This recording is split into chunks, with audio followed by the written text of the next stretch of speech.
Magandang gabi po mga kabayan. Ito po mula ang iyong kabayan na ka-OFW Chris Villanueva po mula sa Kingdom of Saudi Arabia, Al-Khobar area in particular po. Ngayon po, kung nanonood po kayo ng balita po kanina, marami po mga breaking news eh. Isa po sa mga breaking news po yung nag-post po ng bail ang ating isa sa mga butihan po nating senador na si Senator Jinggoy aka Sexy Estrada. Nag-post po siya ng bail para sa kasong graft. Pero yung meron pa po siyang dalawang kaso na plunder, yun po unavailable po, hindi pa lumalabas yung warrant of arrest. Pero yung isa po, since available po yung graft cases po niya, nakapagpiyansa po siya ng 90,000 po. Ito na po ba yung hinahanap po nating big fish doon po sa mga maanumalyang flood control project? Well, kung totoo nga na isa po sa mga big fishes, pwede maganda po, di ba? Kahit pa paano po, napakinabangan po yung nagkaroon po ng napakinabangan po yung pagkakaroon po ng investigasyon ng BRC o yung Blue Ribbon Committee ng nakaraan dahil nabanggit nga po doon sa BRC under committee chairman ni Senator Ping Lacson, si Senator Jinggoy aka Sexy Estrada nga po, isa sa mga culprit umano po na nabanggit po doon. Pinatotohanan naman po ito ng isa po sa mga Undersecretary ng DPWH na isa rin po sa mga naging culprit pero naging ano po siya state witness. So hindi po siya pwedeng makakasuhan po yata yung pagkakaalam ko. At kasama po sa mga nakakasuhan ng plunder and graft former Secretary ng DPWH si Bunoan po. Well, anyway po, masyadong kung makukulong na naman po si Senator Jinggoy aka Sexy Estrada sa kasong plunder po, parang too much, sobrang too much na po, di ba? Kasi 2 beses na po siyang nakakasuhan ng plunder, ito naman pong pangatlo, masyado ng sobra-sobra na, sobra-sobra na siguro katangahan ng mga Pilipino para iboto yung ganitong klaseng tao. Di ba po? I mean, dapat nga hindi natin nakakalimutan to eh. Kung may pagkakataon pa po siya tumakbo sa susunod na halalan, huwag din po natin kalimutan yung yung lagi po siya nadadawat sa graft and corruption. Kasama po ni Senator Bong Revilla. Di ba po ba? Parang sobrang katangahan na po ng mga Pilipino pag pinairal pa po nila yung magpapauto pa po siya sa mga ganitong klase mga politiko. Although hindi ko sinasabi na guilty na po siya. Pero di ba, sabi nga po nila kung wala pong kung walang usok, walang apoy. Ganun po ba? Kung sabihin na po natin na na siguro nadidiin lang po siya. Pero ano na po siya, 'di ba convicted na po siya sa isang kaso po niya. So napatunayan na po talaga na meron po siyang ganun pong kalakaran po talaga na attitude po pagdating po sa kaban ng pera ng bayan po. Kumbaga parang lagi po siya nasasabi. Parang parang it's not a mere coincidence na po yung nangyayari po sa kanya. Well, anyway po, isa lang po yun sa mga naging breaking news po kanina. Ang kinaganda naman po sa pinakahuling breaking news po, yung nagsalita na po yung Pangulo po natin tungkol po dun sa nangyaring barilan po sa Senate po. Na sinabi po ng peke, ang parang talagang po, gawa-gawa lang po ng mga senador po ito. O hindi po masyadong nabigyan ng impact o hindi masyadong nasa-sensationalize ng media sa tingin ko. Pero ang laki pong impact po nito para sa ginagawa po palabas nila Senator Peter Cayetano kasi gusto po na talaga ibura eh. Disregard po yung nangyari pong kapalpakan po dyan sa na kapalpakan po dyan sa Senate sa pangunguna po ng Senate President po ni Peter Cayetano, yung pong nangyari po yung pagpapatakas kay Bato. So ngayon po nagkaroon na po ng sa bibig po mismo ng ating presidente na peke po yung po na yun. Peke po yung moro-moro po nilang ginawang kunyari may barilan o kunyari merong sinusugod ng Senado. Ibig sabihin po gawa-gawa lang po talaga ng Senado po yung nangyari po sa kanilang kunyaring barilan. So, kasi base na rin po sa investigasyon ng CIDG, PNP, NBI, tsaka ng DOJ. Talagang lang po.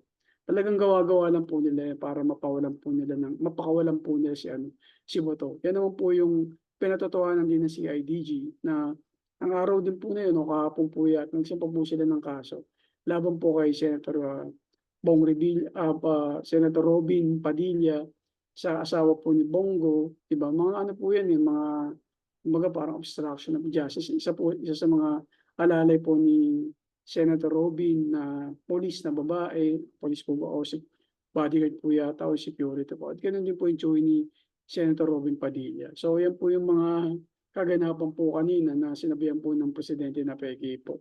Kumbaga ganyan na po ba talaga at napakababaw din po ng mga pinag-aawayan po ng mga senador po natin, na totoo naman po nakikita ng mga Pilipino sobra pong babaw po talaga kung titingnan po natin. Itong mga tinitingala po dati ng mga senador na siyempre hindi pa po natin nakikita yung mga kartada po nila, ngayon po, minamaliit na po. Maliban po sa ano, except po dun sa ano, sa minority. Kasi nakita naman po natin yung ano, yung patriotism ng ano, ng minority, eh. Nandiyan po kahit na hindi po sila mga abogado, mga talagang dekalibre rin po silang mga ano, mga senador. Kahit, si Senator Lito Lapid talagang tumayo po siya, sinabi niya po, hindi po siya lilipat sa majority, minority pa rin po siya, eh. 'Di ba parang nakakagulat, sa isang, Lito Lapid na tahimik lang po pero nagkaroon po siya ng paninindigan.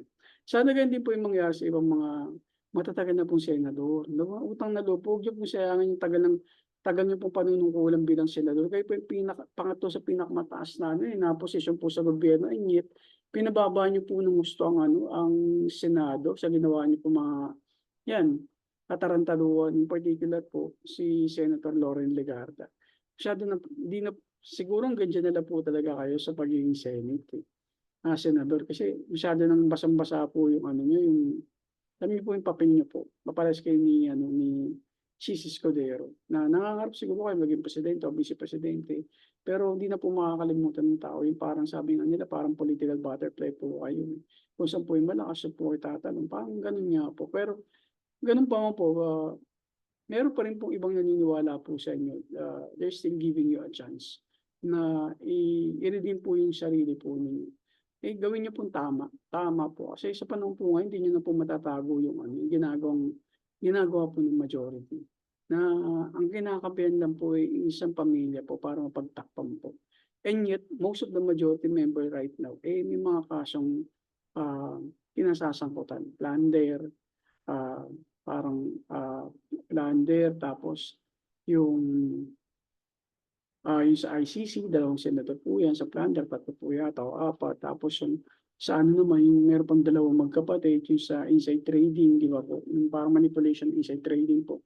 Well, 'di ba, parang 'pag dun ka dumidikit sa majority ng dami pong mga kaso, parang ano ba,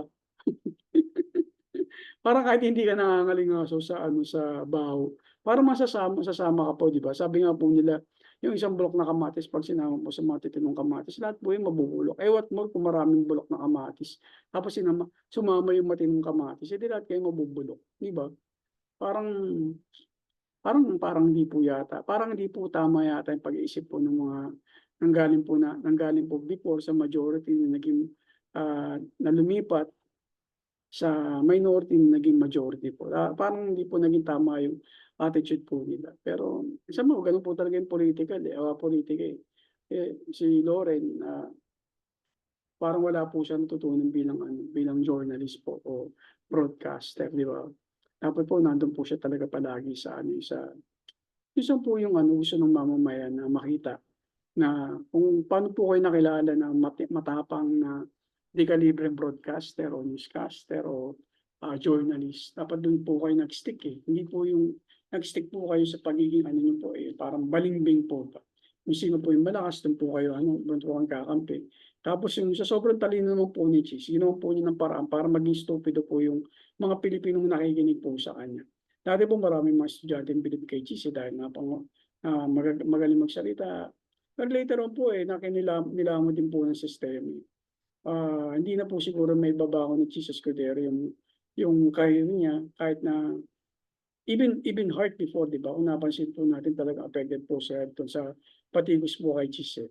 Pero tumatahimik-tahimik po yung career po ni Chis po ngayon, pero later on po yan lalabas na naman po yung lalabas na naman po yung mga baho ni Chis kasi may sinampang nga po sa kanyang kaso at may full departure na po sa kanya.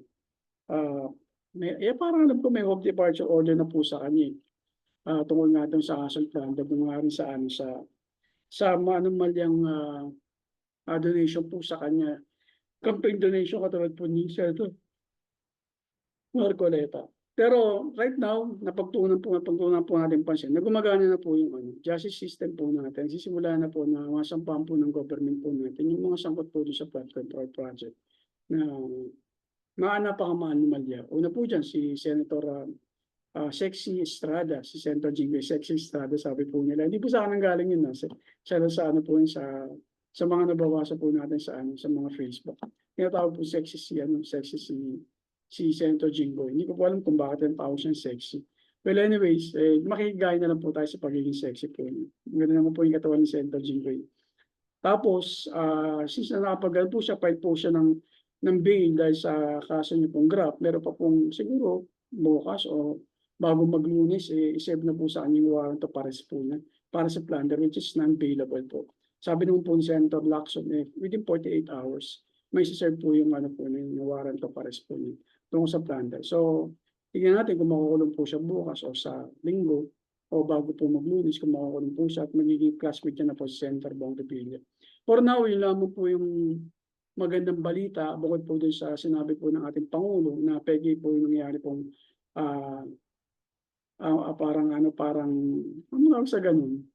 Yung pegi po yung nangyari po na barilan po sa Senate. Gawa-gawa lang po ng po yun ng present Senate President po siguro o ng Sergeant of Arms po ng Senate. Magandang gabi po mga kaibigan, maging huwag vigilant po tayo sa mga nangyayari sa ating paligid. Huwag po tayong one-sided, huwag lang po tayong pro-government o mga Duterte o pro-majority o pro-minority. Tibayan po natin kung ano po yung tama. Sa akin naman po, I always think about our government. Kumbaga parang dapat pro-Philippines po tayo. Kung nasisira po yung government po natin o yung imahe po ng ating bansa, hindi po nasisira ang pamilya po ng iniidolo po natin mga politiko. Nasisira po yung Pilipino. Nasisira po yung Pilipinas. Tayo po lahat ang nasisira. So kung kailangan po tayong magtulungan, tulungan po natin umangat ang ating bansa. Tulungan po natin iangat ang imahe po ng ating bansa. Tulad po ng mga, nakikita po natin ngayon ng mga Pilipino na nagiging sikat sa larangan po ng kanilang mga talento. Diba po? Marami po mga Pilipino po ngayon na sumisikat dahil sa mga talento po nila, lalo po sa singing. Ngayon, mas marami na po mga Pilipino na nakikilala po sa buong mundo dahil sa husay po ng kanilang husay at galing po ng kanilang mga pagkanta at mga pag-awit, which is talagang nasa genes na po ng mga Pilipino po yan. Kailangan lang po talaga ng break, hindi po sa Pilipinas lang, kundi sa ibang bansa para makilala po yung talent ng mga Pilipino. At isa na rin po dyan tayo mga OFW po, di ba po? Nakikita po natin, talino po natin. Kahit wala po tayo sa ating bansa, kahit nandito po tayo sa ibang bansa, tayo mga OFW po, mapagkakatiwalaan po tayo, very reliable po pagdating po sa trabaho. Kasi parang sa dugo na rin po talaga natin na very po tayo. Kumbaga parang worthy. Parang worth po tayo magtrabaho. Pagbibigyan po tayo ng trabaho, bigyan po tayo ng opportunity makapagtrabaho sa ibang bansa. Binibigay po natin yung best of the best po natin. Siguro hindi po nakikita sa atin ng mga ibang lahi. Lalo na po dito sa Middle East, na pinagbibilangan po namin, sa Pilipino, well respected po kami rito, lalo na kung nagtatrabaho ka po sa mga opisina po bilang engineer o mga consultant o secretary o admin or something, kahit o kaya sa mga medical courses, di ba, para mga gano'n. Sa hospital, well respected po talaga ang Pilipino sa Middle East. At ganoon din naman po sa Amerika at Europa. So tuloy lang po tayo mga kababayan na mahalin po natin ang ating bansa. Wag po tayong mahiya ni pagmalaki po natin tayong mga Pilipino. Ang may problema lang naman po sa atin sa Pilipinas.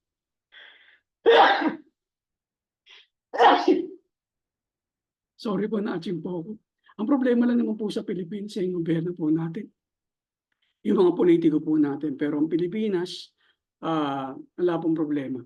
Wala pong problema kasi tayong mga Pilipino naman po. Patuloy po natin iaangat ang ating bansa.